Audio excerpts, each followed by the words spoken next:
Alright, imagine waking up one morning and realizing you never have to change your clocks again. Sounds like a dream, right? Well, for British Columbia, that dream just became reality. And now Alberta's sitting here wondering if they should join the party or keep playing time zone musical chairs twice a year. So here's the situation. BC Premier David Eby just announced that his province is springing forward for the absolute last time this Sunday. Done. Finished. No more clock changes. They're locking into permanent daylight time, and honestly, every parent who's dealt with a cranky toddler during time change weekend is probably jealous right now. But here's where it gets interesting for Alberta. With BC making this move, the western provinces are turning into a time zone puzzle that would make your high school math teacher proud. From November to March, Alberta and BC will be perfectly synced up. But from March to November, Alberta's already matching with Saskatchewan, which has been living that year-round Central Standard Time life for decades. Saskatchewan figured this out ages ago and never looked back. Premier Danielle Smith is now facing some questions about whether Alberta should aim for consistency across the western provinces. Because right now, Alberta's kind of like that person at a party who keeps switching friend groups every few months. It works, but is it ideal? That's the debate. Now, this isn't Alberta's first rodeo with this issue.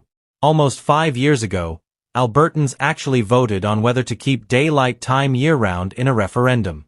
And folks, the results were absolutely wild. It failed by the narrowest margin you can imagine. 50.2% to 49.8%. We're talking about a difference so small that basically half the province wanted it and half didn't. It was like watching a coin flip decide provincial policy. Smith has previously mentioned the possibility of putting this question on a ballot again, and now with BC's announcement, she's saying her united Conservative government will take another look at the whole situation. In a statement Monday, she said they'll evaluate whether a similar change would be in the best interest of Albertans.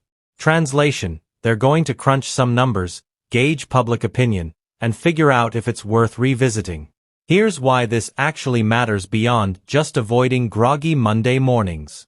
Year-round daylight time means more evening sunlight in the winter, which some people love because it feels less depressing when you're not leaving work in complete darkness.